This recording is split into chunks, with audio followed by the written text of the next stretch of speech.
नाज़रीन, हर साल जिया हिन भेरे बि खानगढ़ तालुके अंदरि कणिक जो बम्पर फसल तैयार थी मार्केट में पहुची वियो आहे। पर सिंध हुकूमत तोड़े ख़ोराक खाते जी रवायती सुस्ती जे करे हिन महिल ताईं कणिक जा ख़रीदारी सेंटर न खुली सघिया आहिनि। तफ़सील काज़ी खादिम जी रिपोर्ट में।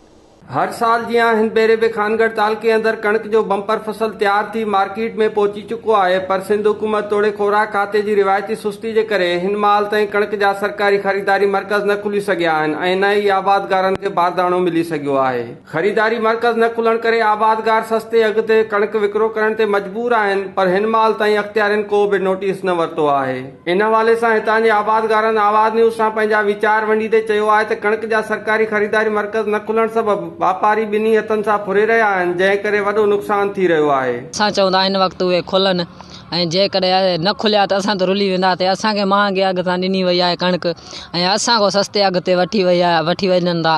असांखे जॾहिं असांखे महांगे अघ ते ॾिनि था त असां कोई महांगे अघ ते वठनि। असां खां वठंदा 1500 1550 होॾे या 2000 रुपया ॿार माना हे असां नथा वठनि पिया। हे असांखे माना ब्लैकमेन कयूं ग़रीब ऐं बसि पोइ उन हिसाब सां वठंदा 1500 रुपया।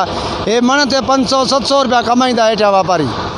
कणिक बि घटि लहे थी हिन साल, महांगाई आहे, ख़र्च पूरो करे कोन था सघूं, ॿियो छा आहे। महिरबानी करे सरकारी खुलिया वञनि पिया त असां उन टाइम असांखे 2500 रुपये में मण कणिक जो ॿिज ॾिनो पिया। हाणे असां को वठंदा 1500 ताणी में ॿिज वरितो या कणिक असां चवंदा महिरबानी करे साॻे रेट ते या कुझु हेॾे होॾे थियो खुलियो वञे। आबादगारनि सिंध हुकूमत खां मुतालबो कयो आहे त फौरी तौर खानगढ़ तालुके अंदरि कणिक जा सरकारी ख़रीदारी मर्कज़ खोले बारदाणो फराहम कयो वञे ऐं सरकार पारां मुक़ररु कयल अघ ते कणिक वरिती वञे। कैमरा टीम सां गॾु काज़ी खादिम, आवाज़ न्यूज़, खानपुर महर।